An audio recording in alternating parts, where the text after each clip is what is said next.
जी मेरी प्यारी बहनों, अगर आप 30 साल या इससे ऊपर की उम्र क्रॉस कर रही हैं, तो अब आप 18, 19, 20 साल वाली कन्या कुमारी नहीं है।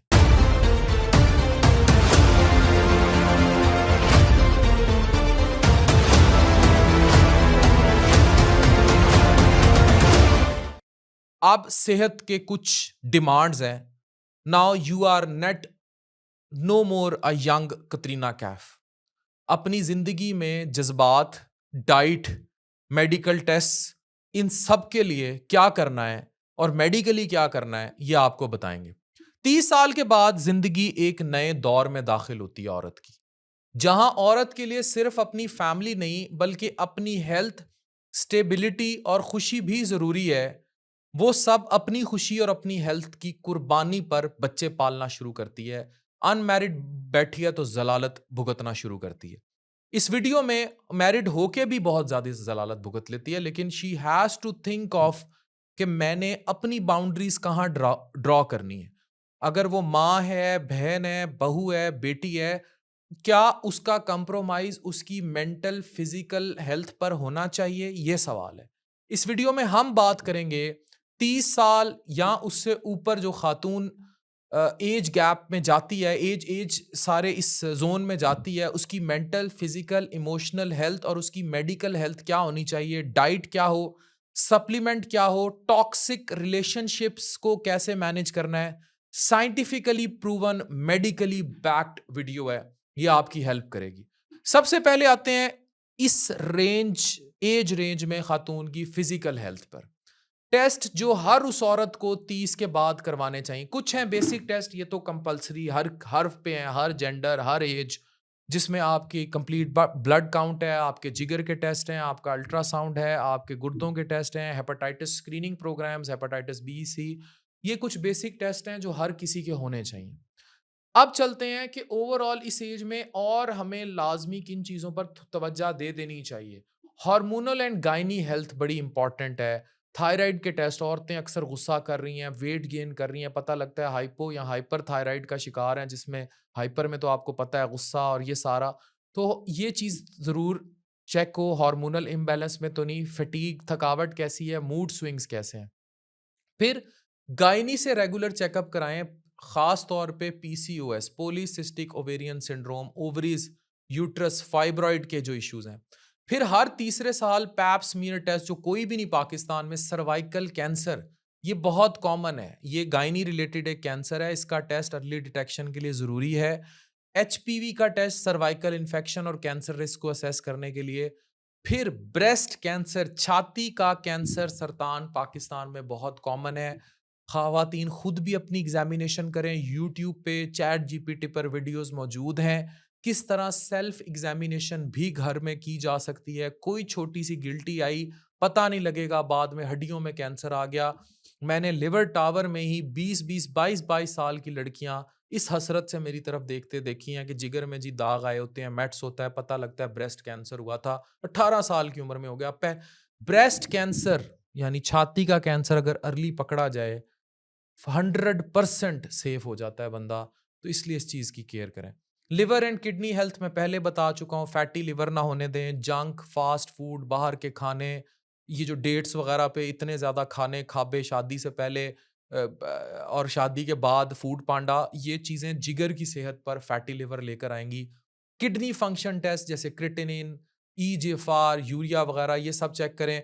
बेसिक ये है कि क्रिटिनिन ज़रूर आपकी चेक होनी चाहिए। डिहाइड्रेशन ना होने दें। ब्लड प्रेशर या डायबिटीज़ ख़ास तौर पर है तो फिर गुर्दों पर ज़्यादा चेक रखने की ज़रूरत है। HbA1c, आपका फास्टिंग रैंडम ब्लड शुगर, ये शुगर के टेस्ट हैं। ब्लड प्रेशर को रेगुलरली चेकअप कराएं। पेशाब में अगर जलन होती है तो यूरिन का रूटीन एग्जामिनेशन कराएं। इन्फेक्शन और अगर बर्ड है तो उसके लिए फिर क्रिटिनिन वगैरह लाजमी चेक हो। सबसे ज़्यादा सीरम क्रिटिनिन बड़ा अच्छा एक एक बेसिक सा टेस्ट है जो आपके गुर्दों का टेस्ट बता देता है। अब ओवरऑल मेटाबॉलिक हेल्थ में HbA1c का टेस्ट लाजमी, 3 महीने का कंट्रोल बताएगा। अपनी लिपिड प्रोफाइल, फास्टिंग, कोलेस्ट्रॉल कितने हैं जो आप खा रही हैं, ट्राइग्लिसराइड्स कितने हैं। फिर कुछ खवातीन में जो बहुत थकावट, डिप्रेशन, हड्डियों में दर्द, उनमें B12 के लेवल, विटामिन D3 के लेवल्स वगैरह, फोलेट लेवल्स, ये चीज़ें ज़रूरी हो जाती हैं। फिर एनीमिया, जिनको मेंसेस ज़्यादा होते हैं, हेज़ ज़्यादा होता है, अपना सीबीसी ज़रूर वगैरह चेक कराएँ, उसमें आपको इन्फेक्शंस और एनीमिया का लाज़मी पता लगेगा। आयरन की कमी होती है, आयरन डेफिशिएंसी एनीमिया का पता लग जाता है। फिर हड्डियों और जॉइंट की केयर है, इसमें डेक्सा स्कैन और इस तरह के टेस्ट होते हैं। ये मेनोपॉज़ के बाद बहुत इंपॉर्टेंट हो जाते हैं, जब हेज़ आना बंद हो जाए। अब आ जाते हैं मेंटल और इमोशनल हेल्थ पे। 30 और उससे प्लस औरत, ब्रेन केमिस्ट्री का असर है। एस्ट्रोजन और सेरोटोनिन का स्ट्रॉन्ग लिंक होता है। ये लो एस्ट्रोजन अगर आपके अंदर है या आपके अंदर हार्मोन्स हैं, ये लो हैं एस्ट्रोजन, मूड डिसऑर्डर होंगे। क्रॉनिक कॉर्टिसोल, अगर ये आपके अंदर हार्मोन है कॉर्टिसोल, अगर ये क्रॉनिकली लंबा एलिवेट रहेगा, ज़्यादा रहेगा, तो एंग्जाइटी होगी, नींद पे असरात होंगे, आप थकावट का सबब बन जाएगी। इसके लिए आप कॉग्निटिव बिहेवियर थेरेपी कराएं। साइंटिफिकली प्रूवन अपनी एंग्जाइटी, ओसीडी, डिप्रेशन का इलाज करें।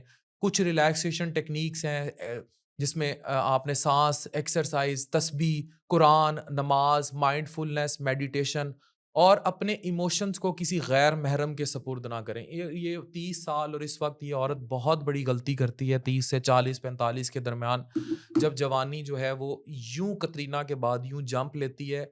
मर्द थोड़ा सा इधर उधर होता है, और ये कॉमन देखा गया है कि घरों में वो बाहर पहले इमोशनल सहारा ढूंढती है, अगला फिजिकल, अगला शिकारी होता है, और यहाँ से घर तबाह होते हैं। बात आज लिख लें, मैंने बड़े घर तबाह होते देखे हैं। फिर कुछ हर्बल सपोर्ट्स हैं, जैसे अश्वगंधा है, कुछ वेलेरियन रूट है, ये चीज़ें इस्तेमाल करें। पैशन फ्लावर है, ये डॉक्टर की गाइडेंस के साथ। फिर आप अपनी इमोशनल एक्सप्रेशन, अपने इमोशंस को लिखने की थेरेपी है, इसीलिए अच्छी अच्छी शायरा, राइटर पैदा होती हैं। आजकल डिजिटल का दौर है, और खूबसूरती ढलेगी। एस्थेटिक्स का इस्तेमाल कीजिए, वर्जिश कीजिए, एक्सरसाइज कीजिए, जवानी को बरकरार रखने की कोशिश कीजिए, ये इम्पॉर्टेंट है। डाइट में hormonal and immune support foods में हाई प्रोटीन, अंडे, अंडों की सफ़ेदी, फिश, चिकन, दालें, पनीर, ये इस्तेमाल करें। गुड फैट्स, नट्स, अखरोट, बादाम, extra virgin olive oil, chia seeds, brain and hormonal health के लिए इस्तेमाल कीजिए। लो ग्लाइसीमिक कार्ब्स जैसे ब्राउन राइस, जई का दलिया, अभी हमने ये किनवा की रोटी मुतारिफ करा दी है, बारले है, इंसुलिन बैलेंस करता है। फिर एंटी इन्फ्लेमेटरी डाइट्स, जिसमें हल्दी यानी turmeric, garlic, green leafy vegetables, ginger, इसका इस्तेमाल कीजिए। फिर गट हेल्थ को बेहतर कीजिए, जैसे प्रोबायोटिक्स हैं फ्रॉम दही, ठीक है, प्रीबायोटिक्स हैं फ्रॉम बनाना। गट हेल्थ आपकी आंतों की सेहत के लिए बहुत इंपॉर्टेंट है। इन चीज़ों का इस्तेमाल कीजिए। लहसुन, अदरक, these are very good things which you have to use. Avoid क्या करना है? बहुत ज़्यादा चाय, चीनी, फूड पांडा अवॉइड करना है। पिज़्ज़े, फ़ास्ट फूड, समोसे, पकौड़े, जलेबियाँ, ड्राइड फूड्स, आर्टिफ़िशियल स्वीटनर्स, या ओवरऑल जो चीनी फँकते रहते हैं, कोलाज़, बोतल पर बोतल चढ़ाई जाएँगी औरतें, ये अवॉइड करना है। सप्लीमेंट्स कौन से लें 30 और इससे ऊपर के? जवानी भी अच्छी रहे, स्किन अच्छी रहे, ग्लो करती रहे, बाल अच्छे रहें। Vitamin D3 bones, moods, immunity के लिए इसमें डॉक्टर का मशवरा ज़रूरी है। कैल्शियम सिट्रेट स्पेशली पेरीमेनोपॉज़, यानी जब हेज़ बंद होने जा रहा हो या बंद हो जाए, उसके लिए ओमेगा 3 लाजमी ब्रेन और हार्ट के फंक्शन के लिए भी इंपॉर्टेंट है, और आपकी लिपिड प्रोफाइल को भी अच्छा रखता है। मैग्नीशियम ग्लाइसिनेट पर आज कल बहुत बात हो रही है। It's good one for sleep and muscle relaxation, but from A trusted source. फिर आयरन और फॉलिक एसिड है एनर्जी और मेंस्ट्रुअल हेल्थ के लिए। फिर बी कम्प्लेक्स कुछ विटामिन्स हैं, B12 for nerve and brain health. फिर कुछ CoQ10 जो है ये मिलता है, एंटी एजिंग है, एजिंग प्रोसेस को स्लो करता है, ये यूज़ कर सकते हैं। प्रोबायोटिक्स के कैप्सूल हैं गट और इम्यूनिटी सिस्टम के लिए। अब इमोशनल एम्पावरमेंट कैसे करनी है? अपने आप को, शौहर बाहर खर्चा नहीं दे रहा, बाहर इन्वॉल्व है, लड़कियों के चक्कर हैं, सोशल मीडिया के डीएम्स में औरतों के साथ है, या कोई बाप का कुछ चल रहा है, तो इमोशनल रेजिलियंस बिल्ड करनी है, बाउंड्री सेट करनी है, नो कहना सीखना है विदाउट गिल्ट, कि भाई सास को कहें मैं शाम की चाय नहीं दे सकती, मैंने अपने बच्चे भी देखने होते हैं। या प्यार से चीज़ों को टैकल करें, शौहर से कहें कि मुझे हाउस हेल्प की ज़रूरत है, अब 4 बच्चे हैं, मैं कैसे मैनेज करूँ? हस्बैंड भी रियलाइज़ करे। टॉक्सिक लोगों को दूर कर दें ज़िंदगी में, चाहे खूनी रिश्ते हों। अपनी पहचान, हॉबीज़ और पैशंस पर फ़ोकस कीजिए, और याद रखिए फिर फाइनेंशियल इंडिपेंडेंस, आईटी, ई-कॉमर्स, कुछ खुद काम, जिस पे आज बच्चियों को, मेडिकल कॉलेज से पढ़ी बच्चियाँ वेली बैठी हैं। खुद मुख्तारी, गोल रोटी पका लेना is no talent. Freelancing, graphic designing, writing, virtual assistance. मर्द वो लेके आए जिंदगी में जो आपके पैसा कमाने की सलाहियत की कदर करे। मर्द वो लेकर आए जिंदगी में जो आपके पैसा कमाने की सलाहियत की कदर करे और आपको सपोर्ट करे। ये मैं रिपीट कर रहा हूं, this is important. Online tutor, कोई कुरान क्लास, कोई मिनी बिजनेस, कोई बेकिंग, कोई ड्रेस डिजाइनिंग, कोई स्किन केयर, कोई सोशल मीडिया मार्केटिंग स्ट्रेटजीज। खुद पैसा कमाएं, बजट मैनेज करना सीखें। ये मैटर नहीं करते। नए ब्रांड के कपड़े ना पहने, आप ज्यादा सोहनी लगेंगी अगर आप पैसे कमा रही हैं और आपने अपने आप को मेंटेन रखा हुआ है, आप फिजिकली प्यारी हैं। मोटी औरत जितना मर्जी नया आया हुआ किसी भी बड़े से बड़े ब्रांड का कपड़ा बना ले। मैंने इनकी सेल्स देखी ऑनलाइन, एक बहुत बड़े पाकिस्तान के क्लोथ्स की ब्रांड की, पता नहीं 1 बिलियन से ऊपर पर मंथ ई कॉमर्स की सिर्फ सेल थी। सारा दिन बैठ के खरीदती रहेंगी कपड़े और खुद मोटी होती जाएंगी, केयर ही नहीं करेंगी अपनी। मतलब जब तुम फिजिकली फिट नहीं हो फिर जो मर्जी पहन लो। जब अपनी केयर, सेल्फ केयर नहीं है, स्ट्रेस साइन है, हल्के पड़े हुए हैं, फिर जो मर्जी पहन लो, फिर जितना मर्जी फिर शनैल का मेकअप कर लें तब भी आप वैसी लगेंगी। इंसान की असल खूबसूरती उसकी बातिन जाहिर की खूबसूरती, अपने दोनों चीजों को मेंटेनेंस की खूबसूरती है। मंथली एक्सपेंसेस का हिसाब करें, सेविंग्स और इमरजेंसी फंड बनाएं, बेसिक इन्वेस्टमेंट को समझें, gold, real estate, digital mutual funds. फिर टॉक्सिक मैरिजेस और पेरेंटिंग प्रेशर, मेंटल सेहत का इम्तिहान है। हर रोज इमोशनल अब्यूज मत हो, उसको समझाएं, सपोर्ट सिस्टम बिल्ड करें, कोई थेरेपिस्ट, कोई ट्रस्टेड फैमिली दोस्त मेंबर जो घर जोड़े और शौहर को भी समझाए। फिर लीगल एंड फाइनेंशियली इंडिपेंडेंस की तैयारी शुरू करें अगर जरूरत महसूस करें कि भाई गेम ओवर हो रही है। अपने आप को गिल्ट करना बंद करें। अब्यूज, गालियां is never your fault. Kids का स्ट्रेस ना लें। पेरेंटिंग बर्नआउट एक बहुत बड़ा टॉपिक है कि बच्चे पालते पालते औरत रगड़ी गई। ये गिल्ट ट्रैप से निकलना शुरू करें। भाई आप एक हद तक कर सकती हैं, उतना ही करें। किड्स के साथ इमोशनली कनेक्ट हों, लेकिन काम होना जरूरी है। हाउस हेल्प जहां जरूरत हो फील करें, मेच्योरिटी लें।